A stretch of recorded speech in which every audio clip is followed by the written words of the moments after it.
The road up the mountain wound in sharp turns, curling back on itself again and again until the valley below seemed impossibly far away. The villages I had passed in the morning were now only faint smudges under a low ceiling of clouds.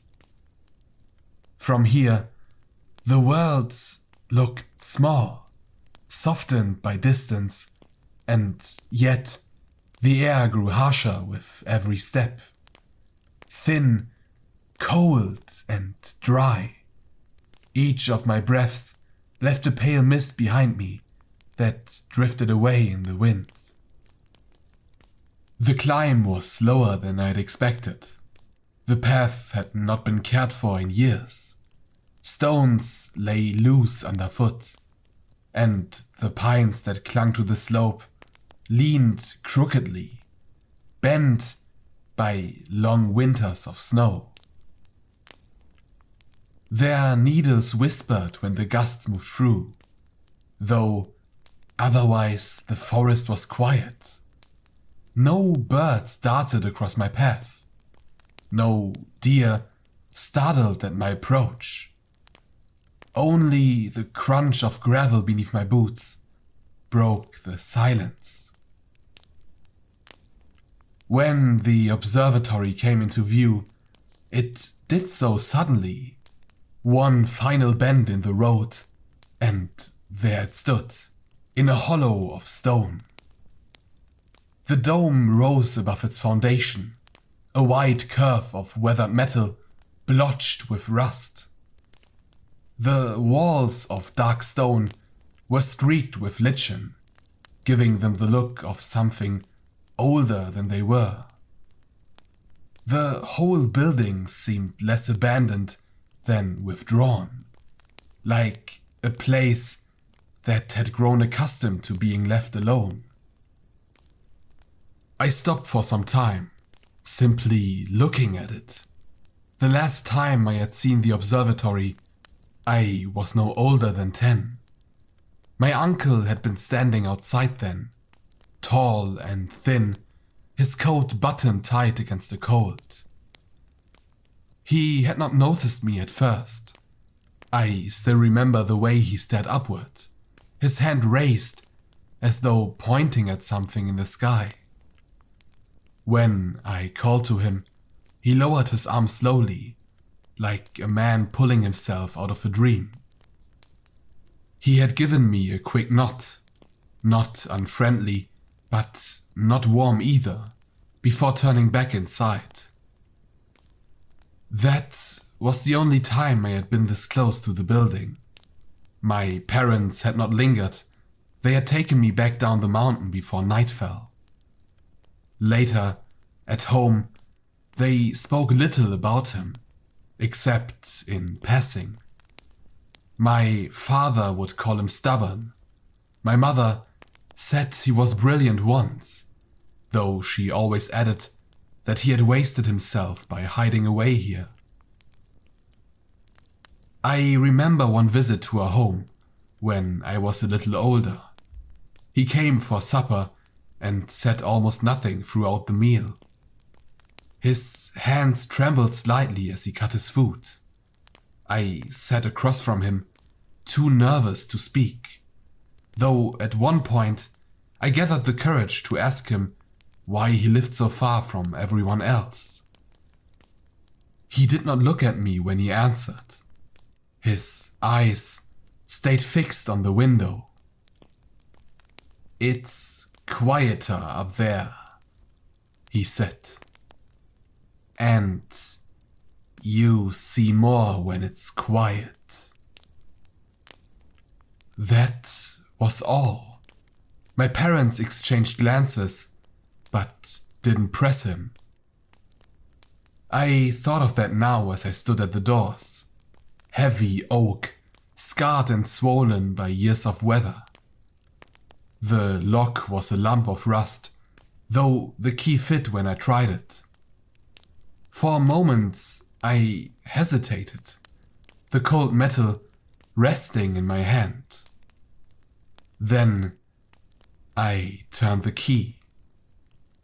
The mechanism gave way with a snap, and the hinges groaned as the door swung inwards. The air that came out was dry and stale. It smelled of dust, paper and oil that had sat untouched for years. I raised my lantern and stepped across the threshold. The chamber beyond was larger than I had remembered. The dome stretched high above, the curve disappearing into shadow. The light of my lantern caught the telescope first, a massive body of brass and iron rising in the center of the room.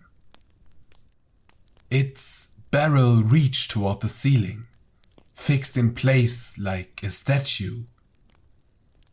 Dust covered it in a dull grey film, yet the machine seemed solid, waiting. Around it, shelves and desks lined the walls. Books sagged against one another, their spines warped with damp, and charts lay scattered in heaps. I walked slowly, trailing my hand along the railing of the gallery. When I touched the wood, it left a streak in the dust. The silence pressed close, broken only by the faint creak of the boards under my boots. My lantern flickered against the walls, casting quick and restless shadows. Everywhere I looked, I saw traces of my uncle. His notebooks were piled on the desks, some stacked carefully, others left open, as though he had meant to return to them. His handwriting covered the pages in cramped lines, dates and star maps filling the paper from edge to edge. I didn't open many that first night. It felt wrong, as though I were intruding. I set my lantern down near the telescope and unrolled my bedding in the corner. I had no interest in exploring the rest of the building just yet. The climb took every bit of energy I had left, and the chamber was enough. The air was cool and dry, and the faint drafts that slipped through the cracks carried a low, hollow whistle. I slept only in short fits. The timbers groaned under the weight of the wind, and the sound carried strangely inside the dome, as though it came from all directions at once. Each time I closed my eyes, I would wake again, certain that I had heard something shift across the floor or brush against the walls. But nothing ever did. It was only the building settling around me, I told myself. But still, I sat up more than once to check the dark. Near dawn, I opened my eyes and saw a glow above me. Through the narrow slit in the dome, a pale light shone in the sky. It was brighter than the stars around it, steady and sharp, almost blue. For a moment I thought it might be a planet, though it seemed too bright. I lay there watching until the grey of morning spread across the sky. And when I looked again, the light vanished. The days that followed passed slowly. I swept the floors and cleared the desks, gathering my uncle's papers into neat piles. Some of his notes were clear enough, careful records of constellations, dates, and times. Others were harder to follow, crowded with symbols or half-finished thoughts. Now and then, I caught glimpses of his handwriting that I remembered from years ago. The same slant, the same heavy lines at the ends of his letters. It struck me that I was seeing the last words he had ever written, though at the time I didn't know which ones those were. As the sky darkened, I lit the lamp and sat by the telescope. For 2 evenings I didn't use it, content instead to read through the notebooks and make small repairs. But on the 3rd, I gave in. I adjusted the old gears until the eyepiece pointed skyward, and then I bent to look. The stars filled my vision. They were sharper than I had ever seen, 1,000 points of light crowding the black sky. I followed their patterns one by one, watching them hold their places in the firmament. And then, almost at the edge of sight, I thought I saw one drift. Not fall, not streak across the sky. Drift. Slow and steady, as though it had chosen to move.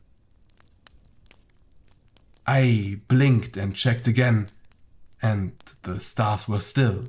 The sky quiet.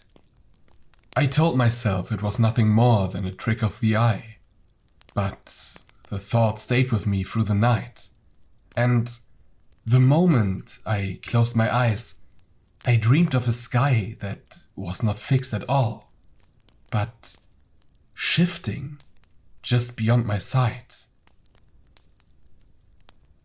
The following days soon fell into a rhythm. I woke early when the light first broke over the mountains, and spent the mornings tending to whatever work I could find in sight. The observatory had been left to itself for years, and dust coated every surface. The air, at least, was dry enough that nothing had rotted, but the neglect showed. Paper curled at the edges. The brass of the telescope was spotted dull and green, and the hinges squealed each time I opened a drawer. I swept the floor slowly, clearing a little more each day, and I brought the piles of paper into some order, stacking the notebooks by date where I could. My uncle had not been neat, but there was a method buried in the mess. I could see how carefully he had charted the sky, night after night. Some notebooks even ran for weeks without a break, while others ended abruptly, 1 or 2 lines trailing into nothing. The ink pressed hard, as if he had been interrupted. In the afternoons, when the sun warmed the stone, I often walked the path outside. The mountain was silent, but not unfriendly. The trees grew in scattered patches along the slope, their branches bent under years of wind and snow. Beyond them, the rock dropped away to the valleys below, where I could just make out the glint of rivers. It felt strange to stand there and think of the villages in the distance, the streets where I had grown up. They just felt very far away. Now and then, as I walked, I remembered my uncle's visits. They had always been brief. He would arrive with a bag under his arm, stay no more than an hour, and leave again. He never spoke much to the others, but once he sat with me in the yard while I played with a set of toy soldiers. He picked one up, turned it over in his hand, and asked what side it was meant to be on. When I shrugged, he gave a small smile and said, "They are all looking at the same sky." That's the only sight that really matters. It meant little to me at the time, but it stayed in my mind for reasons I couldn't quite explain. At night, I returned to the telescope. I had grown used to the stiff grind of the gears, the faint groan of the dome as I turned it. I studied the constellations carefully, comparing them against my uncle's notes, and for the most part, the sky matched his charts. The stars were fixed where they should have been. Yet, the longer I watched, the more I found myself doubting. I thought I saw one star flicker where the others did not, or slip a little sideways before returning to its place. And one night, as I adjusted the focus, I caught sight of something pale moving at the edge of the field. It drifted like smoke, dissolving when I tried to center it in the lens. I kept looking for hours, but it didn't return. The following days stretched on. I fixed what I could of the old mechanisms, oiling joints and cleaning mirrors. I also read more of the notebooks. Their contents grew stranger as the years went on. The early pages were neat, filled with familiar constellations and careful diagrams. But the later ones were crowded with lines of symbols and notations I couldn't quite make sense of. He had circled certain stars, then scratched them out, then circled them again, as if he could not decide whether they belonged where they were. And the margins carried more of his short, half-formed thoughts. It is not distance. They have not left. They wait. The pattern will not hold. Reading them left me restless. Some evenings I just closed the notebooks and sat at the window instead, staring out at the dark. The mountain was quiet, but the silence had somehow grown heavier.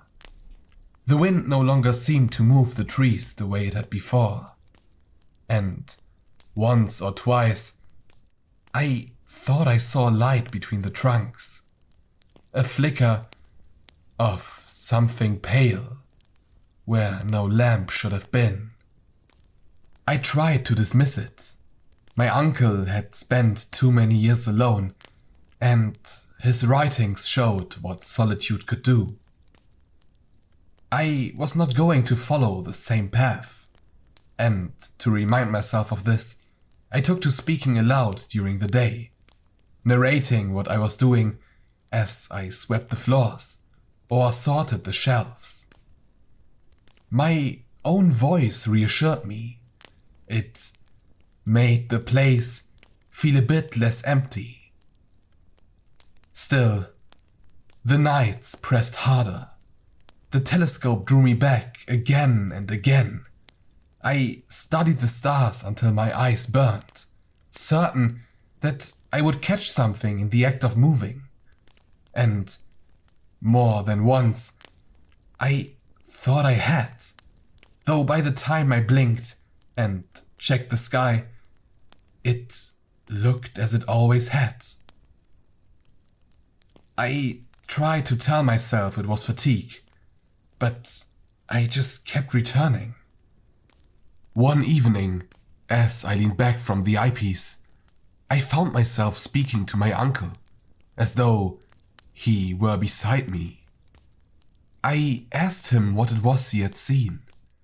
I asked him why he had written those words, why he had spent his last years staring upward. My voice echoed faintly in the dome, and no answer came, of course. But the habit of asking stayed. By then, I had begun to feel as though the nights were longer than they should have been. The darkness seemed to stretch past the hours I remembered, while the days were brief, as if hurried through. I marked the times carefully, but even with the sun and the clock to prove it, the balance felt wrong. The pale light returned too, not every night, but often enough. It hovered just above the ridge of the mountains, steady and unblinking. Sometimes there was only one, sometimes two. They did not shift like stars. They did not twinkle. They only glowed, faint and distant, yet strangely close, as though the sky itself were no longer as far away as it should have been. I wrote down what I saw, page after page, though the words seemed too small for it.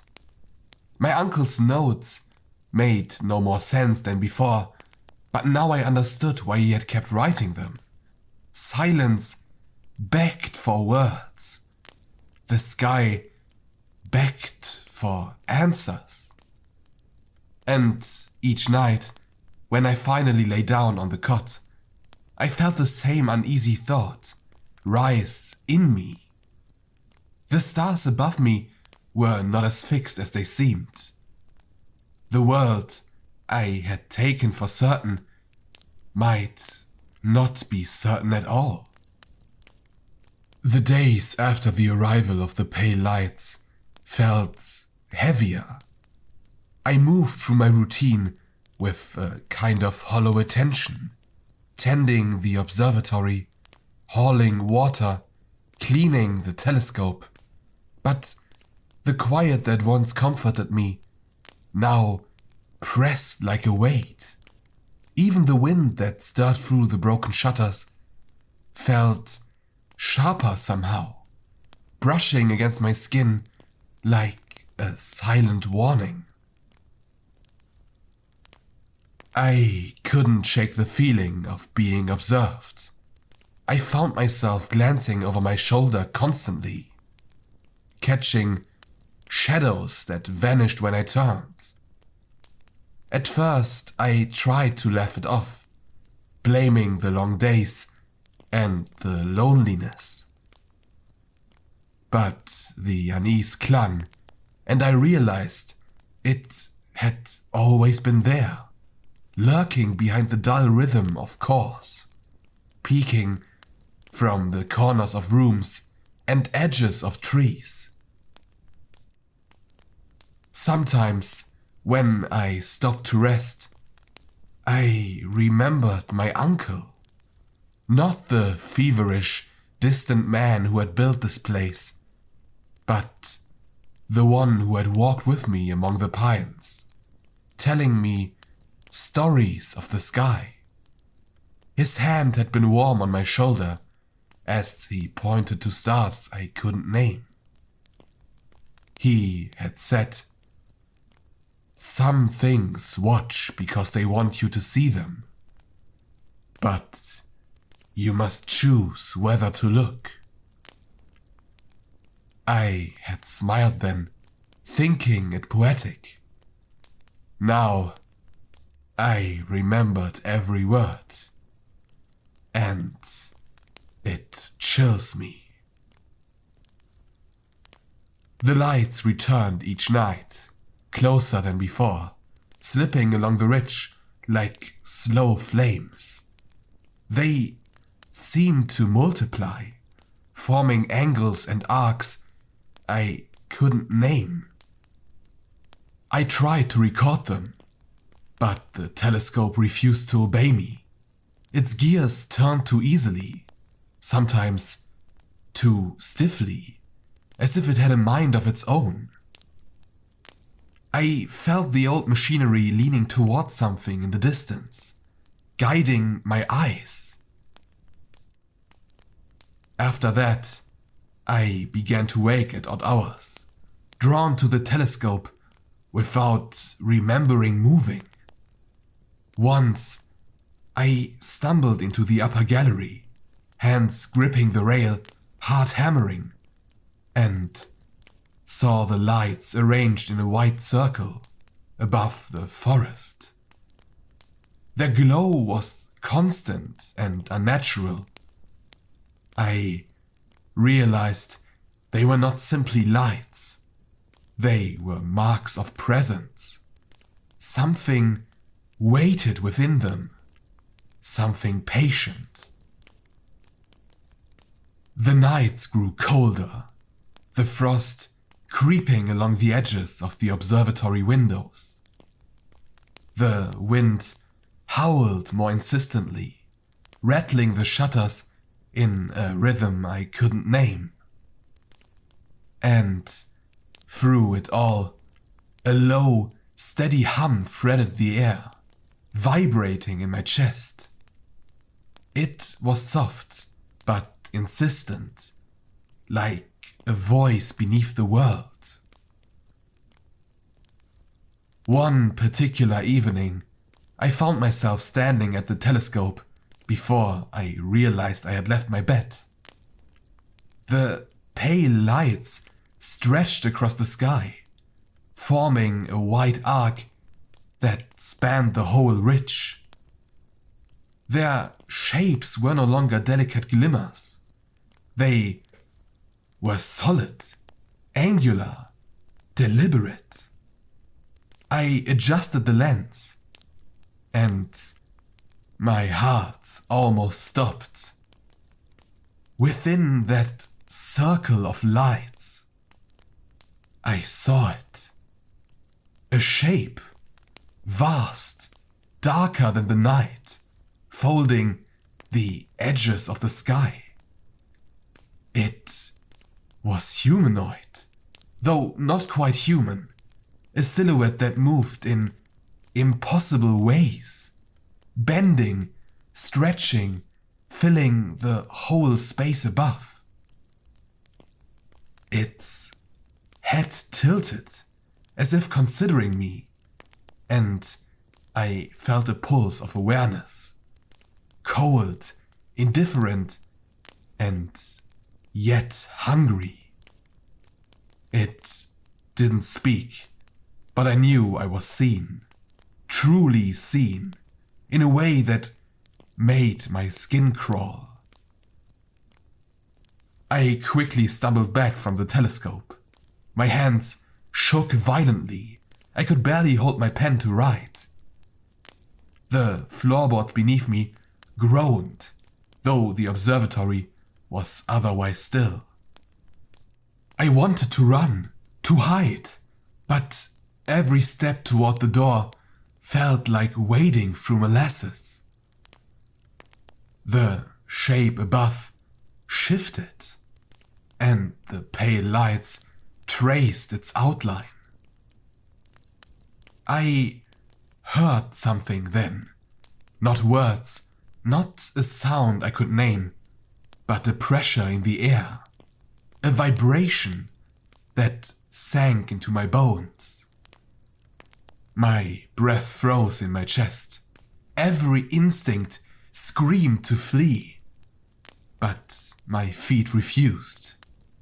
And I realized, with a terror so complete it stole my thought, that this creature had been here all along. It had followed my attention, waited in the spaces between moments, and now it revealed itself fully, patient and endless. I forced my gaze back to the telescope. Its lens trembled in my grip. This shape seemed to lean closer, stretching impossibly, folding into the sky itself. Its form was incomprehensible, a geometry of shadow that shouldn't exist. Yet, it pulsed with life. I could feel its awareness brushing against mine, probing me. And the hollow at its center, where light should have been, seemed to open and gape like a wound in the heavens. And then it moved even closer, slowly, with the inevitability of time itself. The lights that formed its outline flickered and rippled, and I fell to my knees, hands clawing at the telescope, heart pounding so loud it drowned the wind. The shape tilted its head as if curious, patient, and in that instant, I understood that I was no longer merely an observer. I was the observed. I scrambled backward, gasping for air, but the shadow followed. My eyes, filled with the telescope's lens, saw not stars, but the impossible geometry of something alive and older than the sky itself. The hum beneath the wind rose to a roar. I tried to scream, but no sound came. Then, abruptly, the shape vanished. The lights collapsed into the night, leaving only the familiar stars. And the wind stilled. The observatory was quiet again. I sank to the floor, trembling, unable to speak or write. My mind swimming with images I couldn't name. After a while, I dared a glance outside. The ridge was empty. The forest swayed in the early frost, as if nothing had ever happened. But deep down, I knew it had, and I knew it would return. Somewhere above us, beyond the stars, the hollow waited. And when I raise my eyes again, it will be watching.